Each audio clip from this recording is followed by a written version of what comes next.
အားလုံးမင်္ဂလာပါရှင်။ဒါရှိရတော့ရမင်းဂျပန်တနန်းကျောင်းမှာရမင်းစစီပဲဖြစ်ပါတယ်။အခုဗီဒီယိုဖိုင်လေးကတော့ M5 ကျောင်းသားများအတွက်ခန်းကြီးကိုပညာဒါနသင်ပေးနေတာ Day10 ဗီဒီယိုဖိုင်လေးပါ။ M5 မှာကလေးလာမှာကအလုံးကြီး130လောက်လေးလာမှာလေ။အဲ့တော့ Day နဲ့တင်ရင်တော့ပုံမှန်ဆို Day 11ထိရှိရမှာပေါ့နော်။ဒါပေမဲ့လည်းဒီဗီဒီယိုဖိုင်လေးထဲမှာတင်ကျန်တဲ့အလုံးကြီးအကုန်20လုံးသင်ပေးတော့မှာဖြစ်တဲ့အတွက်ကြောင့် Day 1 to Day 10ကိုပညာဒါနဗီဒီယိုဖိုင်လေးတွေကြည့်ုံနေတယ်။ကျောင်းသားတွေရဲ့ဒီခန်းကြီးလေးလာရမှာအများကြီးမဟုတ်ရင်တော့တဝက်လောက်တော့အထောက်အကူပြုမယ်လို့ထင်မိပါတယ်ဒီဗီဒီယိုဖိုင်လေးပြီးရင်တော့ M5 နဲ့ပတ်သက်ပြီးတော့ခန်းကြီးပညာဒါနသင်ပေးတာပြီးတော့မှာဖြစ်ပါတယ်ရှင်အဲဆိုရင်61ကနေပြီးတော့130ထိပါဝင်ပါမယ်နော်ပထမဆုံးသင်ပေးခြင်းတဲ့ခန်းကြီးလေးကတော့မြစ်ချောင်းမှာဒီခန်းကြီးရဲ့ဗီဒီယိုဖိုင်လေးတွေကတော့လေအလွယ်တွေကြီးပဲကြံပါတယ်ဘာလို့လဲဆိုတော့အရှိရဖိုင်တော်များများမှာကတရှိကခတ်တဲ့ဟာလေးတွေကိုအရင်သင်ထားတာဖြစ်တဲ့အတွက်ကြောင့်အခုကမြင်ဘူးနေတာတွေကြားဘူးတာလေးတွေတော်များပါပါတယ်လွယ်တာလေးတွေပဲကြံပါလိမ့်မယ်ဒီဗီဒီယိုဖိုင်လေးပြီးသွားရင်လည်းရှာရလွယ်အောင်လို့ Day 1 to Day 10ဆိုပြီးတော့အစင်လိုက်လင့်လေးလည်းစုပေးထားပါမယ်စာမေးပွဲဖြေဖို့သံဝဲဖြေမဲ့လူတို့ခန်းကြီးချက်မရတဲ့လူဆိုရင်ဒီဆက်ဖိုင်လောက်ကြည့်ုံနေတယ်အချိန်ခဏလောက်ပေးကြည့်ုံနေတယ်ရမယ်လို့ထင်မိပါတယ်ပေါ့နော်ဒါဆိုပထမဆုံးစတင်ပေးချင်တာကတော့မြစ်ချောင်းဆိုတဲ့ခန်းကြီးလေးပါမြစ်ချောင်းခါဝဒါကျတော့ချောင်းရည်လေးတွေဆိုရင်လေဒီလိုမျိုးစမ်းချောင်းလေးတွေရှိတယ်ရေလေးတွေစီးဆင်းနေတဲ့စမ်းချောင်းလေးလို့မြင်ကြည့်ရေတွေစီးဆင်းနေတဲ့ပုံစံလေးနဲ့တူတယ်1နဲ့3အဲ့တော့မျက်စိထဲမှာမြစ်ချောင်းလေးနဲ့တူတယ်လို့မြင်ကြည့်ပါမြစ်ချောင်းကိုဂျပန်လိုခါဝချောင်းလေးနဲ့တူတဲ့ခန်းကြီးလို့မြင်ကြည့်ပြီးတော့ဒီခန်းကြီးလေးကိုမြင်ရင်ခါဝမြစ်ချောင်းလို့မှတ်ပါမယ်နော်ရေလေးတွေစီးဆင်းနေတယ်လေဒီလိုမျိုးရေတွေစီးဆင်းနေတဲ့မြစ်ချောင်းလေးနဲ့တူတယ်လို့မြင်ကြည့်ပါခါဝဒါဆိုနောက်တစ်ခုနောက်ထပ်ခန်းကြီးကတော့နေပါအမှန်တော့ဒါရှိရအရှိကဗီဒီယိုဖိုင်တွေမှာနေခန်းကြီးဆိုပြီးတော့ခဏပြောပြီးနေတော့ဒါရှိနေတူလိုက်ကြည့်ထားတဲ့ကျောင်းသားတွေဆိုရင်နေခန်းကြီးကကောင်းကောင်းသိနေမှာပါအခုမှသာသူ့ရဲ့အတန်ထွက်တွေပါတွေနဲ့ပြန်ပြီးတော့ထည့်ပြီးတော့သင်မိတာပေါ့နော်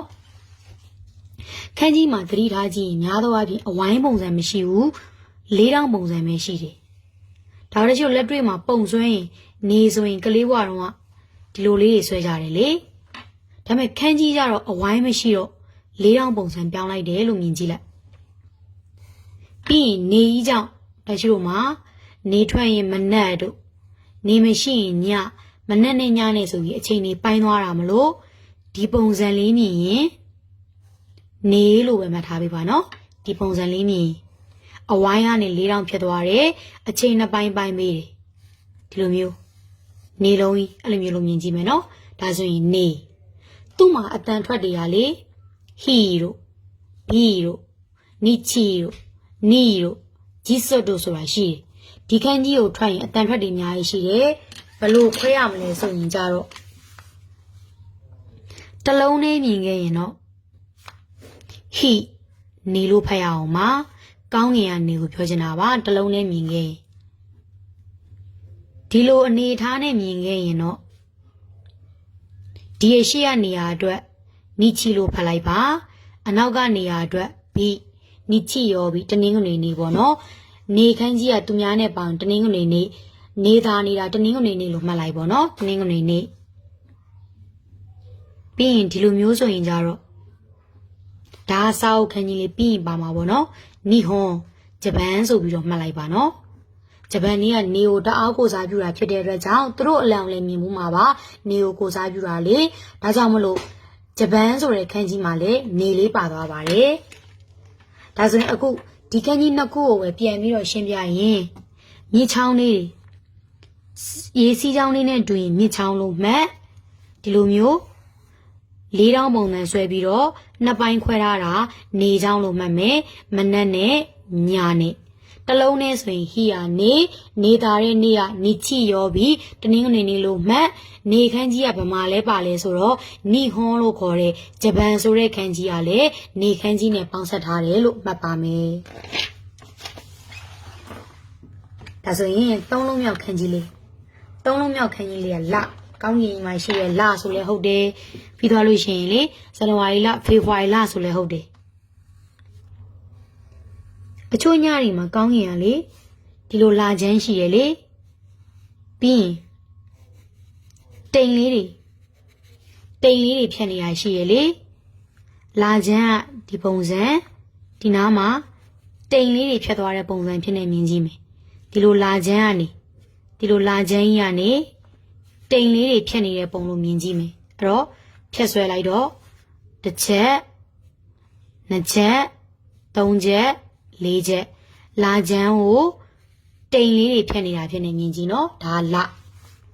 ဒီခန်းကြီးတစ်လုံးနဲ့မြင်ခဲ့လို့ရှိရင်စကိကောင်းငင်ရလားလို့မှတ်ပါမယ်အခြားအရာတွေနဲ့သွားပေါင်းထားရင်တော့ဂေဆော့တို့ဂါဆော့တို့ရီးတွက်တဲ့လတွေဖြစ်သွားမယ်ဇန်နဝါရီလတို့ဖေဖော်ဝါရီလတို့ဖြစ်သွားမယ်နော်တစ်လုံးနဲ့ဆိုရင်တော့ကောင်းကင်ရလားအရှိကနေဆန်းတို့ရိုင်းတို့ခွန်းတို့1နဲ့3လေးတို့ပေါင်းရင်တော့ဂေဆော့တို့ဂါဆော့တို့လတွေရီးတွက်တာဖြစ်သွားပါလိမ့်မယ်နော်ဒါဆိုရင်3လုံးပြန်မှတ်ပြီးမယ်ဒါလေးဆိုရင်ချောင်းကွေလေးနဲ့တူလို့မြစ်ချောင်းအဝိုင်းကနေ4000ပြောင်းနေမနက်နဲ့ညနဲ့ခွဲပေးတာနေလာချမ်းကြီးကိုတိမ်နေဖြတ်သွားတဲ့ပုံစံဒါဆိုရင်လနောက်တစ်ခုတစ်ပင်နောက်တစ်ခုဒီဟာလေးကသူများနဲ့ပေါင်းရင်ဂေဆွရောပြီနော်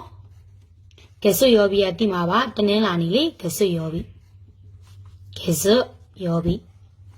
ဒါဆိုမှတ်ထားမှာကနေခန်းကြီးကသူများနဲ့ပေါင်းရင်တနင်းကနေနေတာတဲ့နေ့စန်ဒီလို့မှတ်မယ်နေခန်းကြီးကသူများနဲ့ပေါင်းရင်တနင်္ဂနွေမလို့နေတာတဲ့နေ့ကစန်ဒေးလို့မှတ်လခန်းကြီးကသူများနဲ့ပေါင်းရင်တနင်္လာနေ့မလို့လာပြေးနေ့တနင်္လာလို့မှတ်မယ်လတနင်္လာလာပြေးနေ့ကတနင်္လာနေတာတာစန်ဒေးလို့မှတ်မယ်တစ်လုံးနဲ့ဆိုနေသူများနဲ့ပေါင်းရင်တနင်္ဂနွေတစ်လုံးနဲ့ဆိုလသူများနဲ့ပေါင်းရင်တနင်္လာနောက်တစ်ခုတစ်ပင်ခန်းကြီးကလည်းရှေးဝေးပြောစရာမလိုတာပါအရှိရဗီဒီယိုဖိုင်လိုက်ကြည့်တိုင်းခဏထည့်ပြောရတဲ့ပုံစံကြီးပါတစ်ပင်နဲ့တူလို့တစ်ပင်ခန်းကြီးခိသူများနဲ့ပေါင်းရင်မုခုတစ်ပင်လေးတွေစိုက်ပျိုးတဲ့နေ့ဟာမုခုရောပြီးကြာတာပရိနေ့လို့မှတ်ပါမယ်မုခုရောပြီးတစ်ပင်လေးတွေစိုက်ပျိုးတာကြာတာပရိနေ့လို့မှတ်မယ်နေတာတာတနင်္ဂနွေလာပြေးတာတနင်္လာတစ်ပင်လေးတွေစိုက်တာကြာတာပရိလို့မှတ်ထားမယ်နော်1နဲ့3ခန်းကြီးရတော့လေခက်တော့မခက်ပါဘူးเนาะအခြားခန်းကြီးနေရှင်းလိုက်တစ်ချက်သေးဆွဲလို့1အဲ့ဒါအောင်မှာခန်းကြီးနောက်မှာစွတ်ထွန်းဟီတိုစွတ်သို့မဟုတ်မထွက်ရင်အချီတို့ဖတ်လို့ရတယ်နှစ်ချက်ဆွဲတော့2 3ချက်ဆွဲတော့3စွတ်ထွန်းရင်ဖူတာစွတ်မထွက်ရင်နီခန်းကြီးနောက်မှာစွတ်ထွန်းရင်မီစွတ်မထွက်ရင်ဆန်းဒီဟာလေးက9ခန်းကြီးကလည်းမြင်အောင်ကြည့်ရင်9ကိုပြောင်းပြန်လှည့်ထားတဲ့ပုံစံဒါကတကယ်9အစစ်ခန်းကြီးပုံစံကပြောင်းပြန်လှည့်ထားတဲ့ပုံစံနဲ့တူတယ်9ပြောင်းပြန်နေမြင်9လုံးမှတ်စွတ်ထွက်ရင်နာနာစွတ်စွတ်မထွက်ရင်ရှိချိဒီဟာလေးကခဏဟာနဲ့တူတယ်ဟာနဲ့တူလို့ဟာချီလို့မှတ်ရှစ်ခန်းကြီးမြင်အောင်ပြန်ပြောပြရင်လေတစ်ကတစ်ချက်နှစ်ကနှစ်ချက်3 ချက်9က9ပြောင်းပြန်ထိတ်လေးဟာနေဟာချီ8လို့မှတ်စွတ်ထွက်ရင်တော့ရစွတ်ဟာချီစွတ်မထွက်ရင်တော့ဟာချီတို့သူများနဲ့ပိုင်းဟာတို့ဟာဆိုင်တို့ဘာလို့လေအဲ့လိုမျိုးဆိုရင်ဟာချီစွတ်ထွက်ရင်တော့ရစွတ်ကဲအခုအလုံး100မြောက်ကတော့6ခန်းကြီးလေးပေါ့နော်6ခန်းကြီးလေးရကြတော့လေဘယ်လိုမြင်အောင်ကြည့်မလဲဆိုတော့ဒီဒီဟာလေးကလေဒီနားလေးကလေဒါကျတော့အရင်တော့ဆွဲရင်တင်ချာမှာဆိုဒေါက်မှန်ပုံစံလေးနဲ့တူတယ်လေဒေါက်မှန်ဆိုတာဘယ်လောက်ဒီဂရီလဲဆိုတော့60ဒီဂရီဟုတ်ဒါကြောင့်မလို့ဒီလိုဒေါက်မှန်ကျနေတဲ့ပုံစံခန်းကြီးလေးမြင်ရင်ဒေါက်မှန်ဆိုတာ60ဒီဂရီမလို့6လို့မှတ်မယ်ခုနော့စဒီ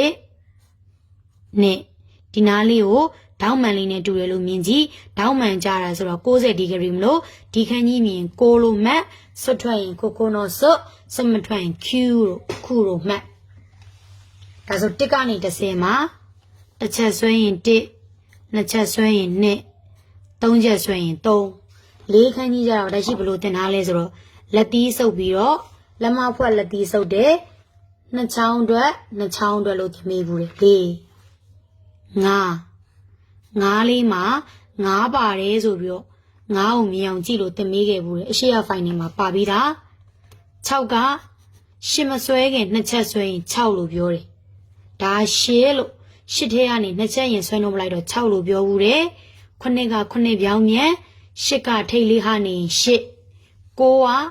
ဒေါင်းမှန်ကြတဲ့ပုံစံလေးမြင်6ဖြစ်ပြီးတော့အပေါင်းလက္ခဏာတွေကြောင့်10ခန်းရတယ်ဆိုပြီး10ဆိုပြီးတော့စုံသွားပြီပေါ့နော်1ကနေ10စုံသွားပြီပေါ့နော်ဒါဆိုရင်အလုံး100ထိပြီးသွားပြီ100တစ်လုံးမြောက်ကိုကြည့်ပါမယ်100တစ်လုံးမြောက်ခန်းကြီးလေးကတော့အလဲဆိုတဲ့အတိုင်းမြင်းချောင်းကလည်းအလဲမှာဆွဲသွားတယ်1နဲ့3 4တစ်ချက်နှစ်ချက်သုံးချက်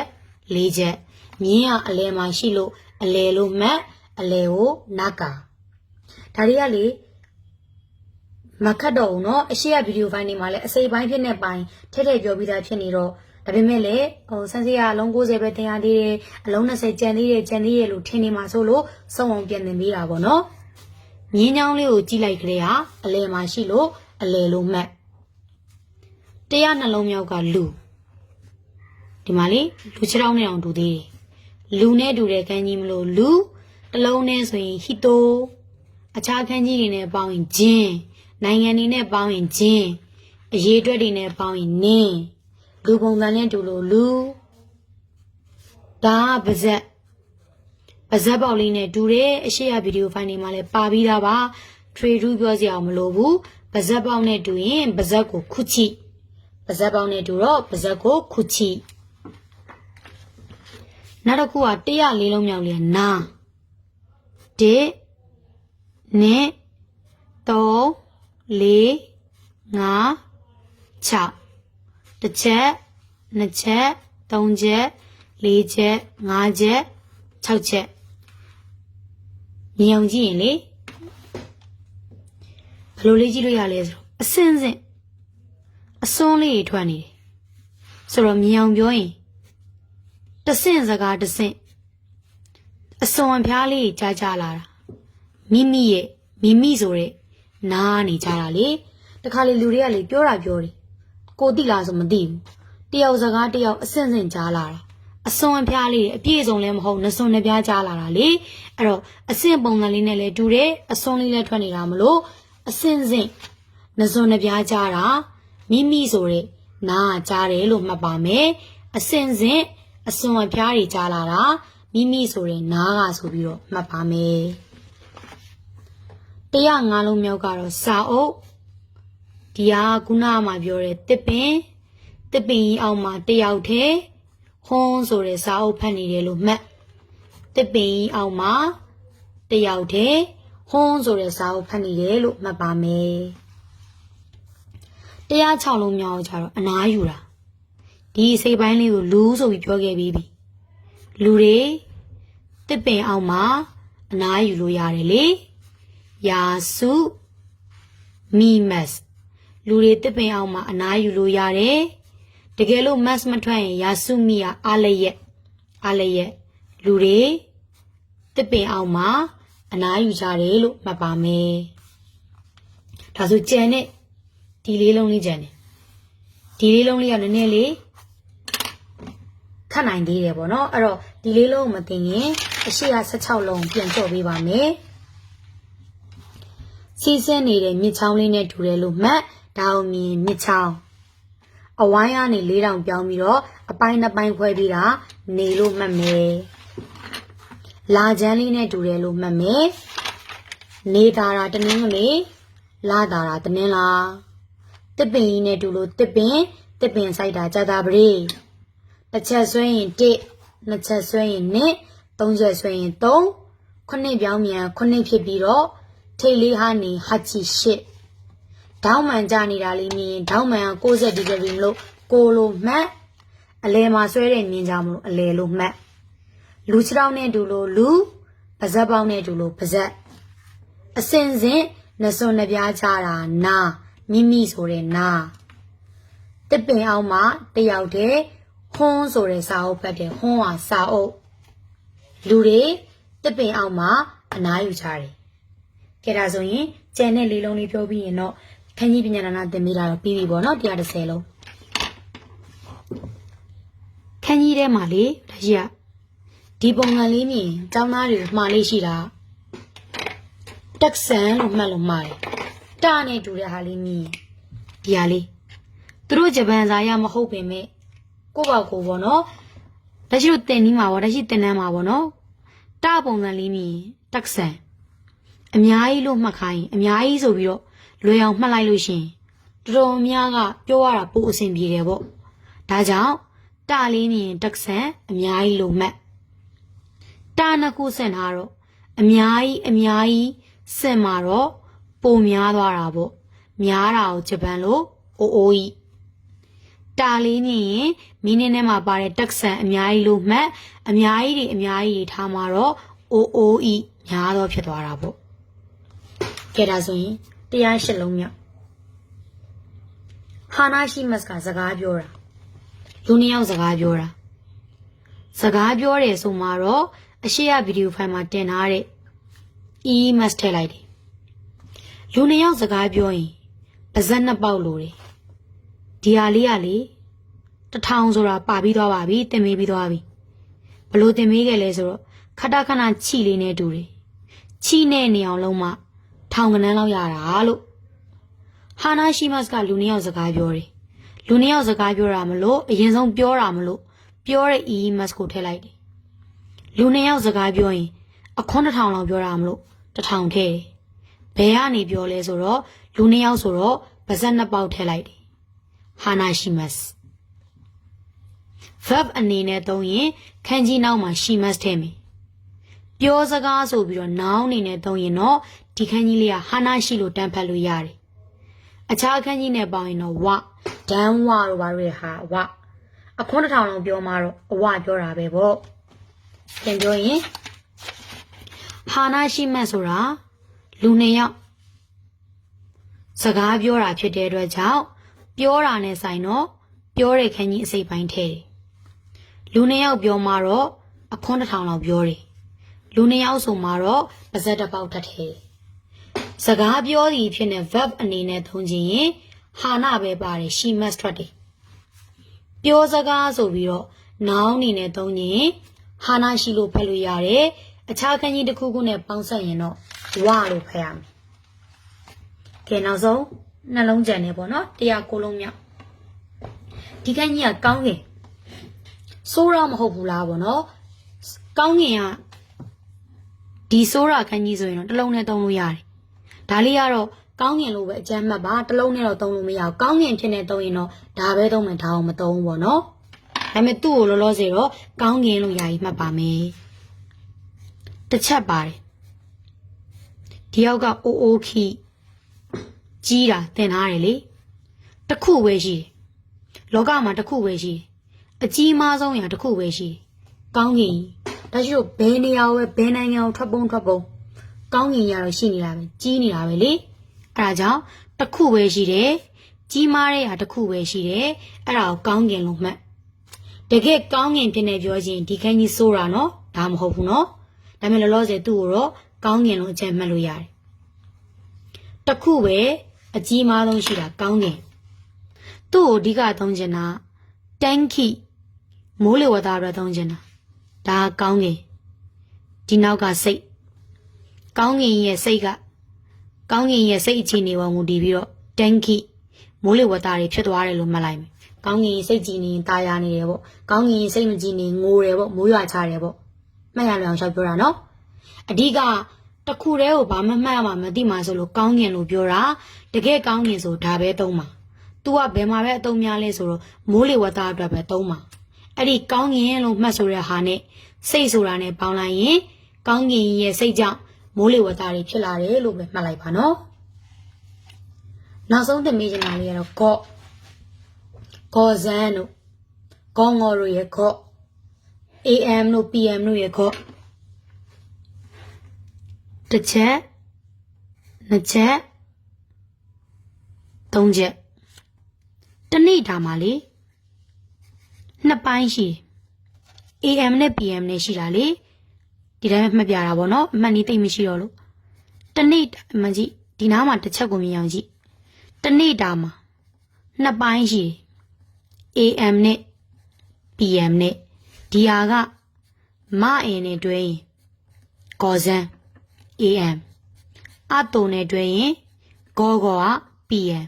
ဒီခန်းကြီးတွေကရှေ့ရဗီဒီယိုဖိုင်တွေမှာပါပြီးသားပါနော်ဒါကြောင့်တနေ့တာမှာနှစ်ပိုင်းပဲရှိတယ် AM နဲ့ PM လို့ပဲမှတ်လိုက်ပါမယ်နော်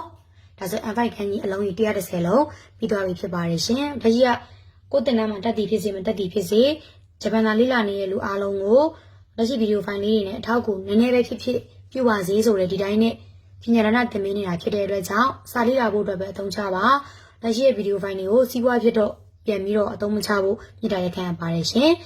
ဒီဟာအခု130လုံးပြီးသွားပြီဆိုတော့ကြည့်ရလွယ်အောင်လေ day 1 to day 10ဆိုပြီးတော့ဗီဒီယိုလေးအစမ်းလိုက်စုပေးထားပါမယ်ရှင်